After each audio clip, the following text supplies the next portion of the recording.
Hi, I'm Mike Burrows, and in today's short video we are verbing the nouns of business agility. Well, let's start with some nouns: strategy, delivery, assurance, and in a way quite a neat model. Take any organizational scope, a project, a team of teams, something bigger, something cross-cutting, the whole organization. You will find aspects of strategy, delivery, and assurance. The only trouble is it does feel rather static, doesn't it? We have a strategy, we deliver. Perhaps we deliver as we have always delivered, and it's the job of assurance to make sure that that is the case. Now, if we want to think in terms of business agility, in terms of being a deliberately adaptive organization, in terms of being a viable organization, we need to up our game a bit. We need to start thinking in terms of verbs, turning these into ongoing activities that we do deliberately. So the first thing we're going to change, and as we turn these nouns into verbs, we're going to keep count. So delivery becomes delivering, discovering, renewing. 3 of these verbs already. And if there's anything we've learnt in the last 20-25 years, is that these things need to go together. We deliver as we discover. We discover as we deliver. We're renewing our capabilities in the process. And guiding that process, strategy becomes adaptive strategizing. This is what keeps us in the game when the game may be changing, making sure we always have options. Run out of options and it's game over. And assurance becomes something much, much deeper. It's now mutual trust building. It's about making sure that the delivering aspects and the strategizing aspect of the organization, that they understand each other. In fact, it turns out these things are so deeply connected that they share some internal structure.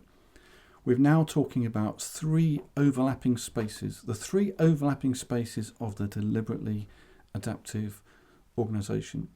And let's see what happens when we peek inside those spaces. Another 3 verbs: the value creating, work, coordinating, and organizing. That's inside the delivering, discovering, renewing space. All the things you'd expect to see when we're delivering. And in adaptive strategizing, building on organizing, we need to think about, well, what are we organizing around? What commitments are we making? What are our options? When do we exercise those options? And there's self-governing. Who are we? What are we for?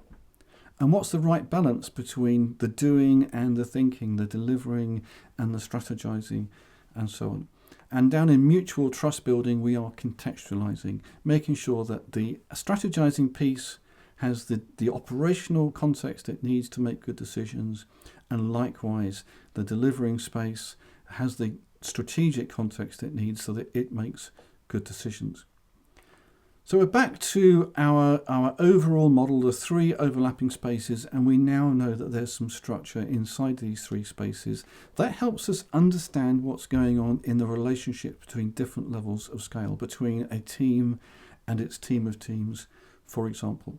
Clockwise from center here, we've got structuring, translating, reconciling, connecting, making sure the different structures of the organization, organizational structures, the structures of its plans, its strategies, its goals, its objectives, the structure of its business environment, making sure that those are compatible with each other, that we're not wasting energy on structural mismatches. Translating allows each scale of the organization to work at the level of detail and with a language that's appropriate to that level. Reconciling is what keeps it all coherent, making sure that the goals and plans of different related scopes actually make sense with respect to each other. Connecting is making sure that we have what we need to make good decisions when that information may come from some distant part of the organization.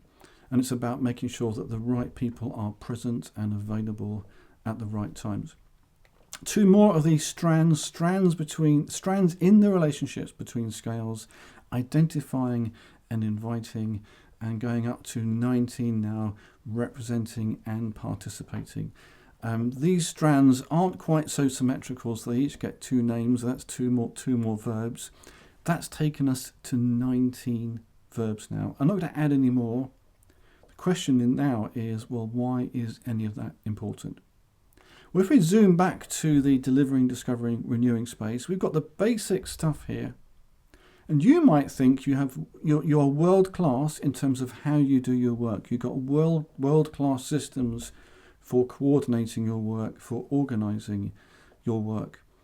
You may think they're world class, but if they don't work well together, you are wasting a lot of energy. You are squandering much of your adaptive capacity, your organisation's adaptive capacity. Here in the delivering, discovering, renewing space is where that adaptive capacity gets liberated. Making sure it's well directed, of course, is another question. That's what adaptive strategizing is all about.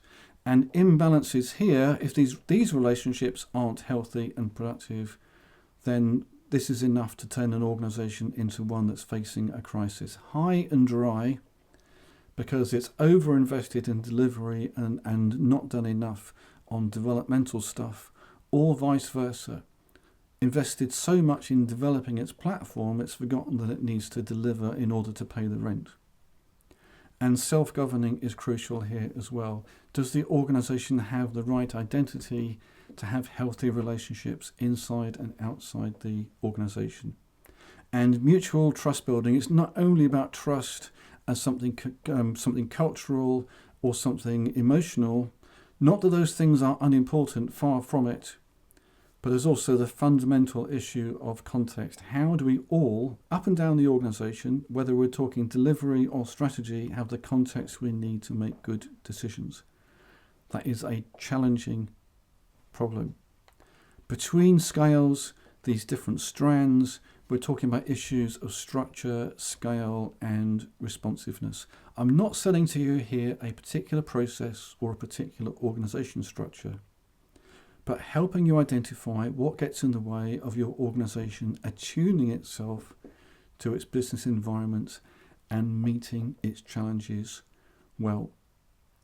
So for more on this, my new book, Wholehearted, Engaging with Complexity in the Deliberately Adaptive Organisation. And what we have with these verbs, and in particular the relationships between them, a framework for understanding the organisation, for having conversations about the organisation, for developing organisational strategy, and so on.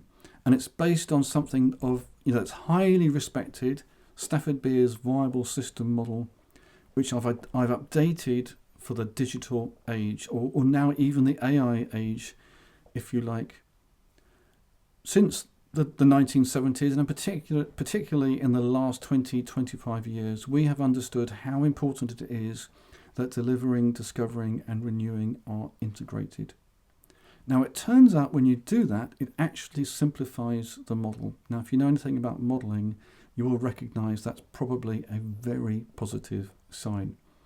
We've also combined it with a modern, every level of understanding of leadership, where leaders at every level of the organisation are engaging with the right challenges, inviting people into that process, celebrating their successes, and we combine it with a generative approach to change, where solutions are coming, solutions emerge from the people closest to the problem. Putting all of that together, we are maximising possibility for your organisation. You're not wasting too much of your energy making up for your dysfunctions. You are noticing what possibilities are out there, and you're moving into those spaces. So for some more about the book, and also for some book related things like training, go to agendashift.com/books/wholehearted. Briefly about the training, I'm doing some online cohort based training starting September the 30th. That's 2 hours a week for 8 weeks. I'm also in Copenhagen for 2 days and in Bangalore for 2 days. If none of those are convenient, then there's also a self-paced option at the Agenda Shift Academy. There's an adaptive organisation module that's part of leading with outcomes. So that link again, agendashift.com/wholehearted. You can also go to agendashift.com/events, not just for training, but also for the conferences and meetups and so on that I'm working at. agendashift.com/subscribe to make sure you don't miss anything important.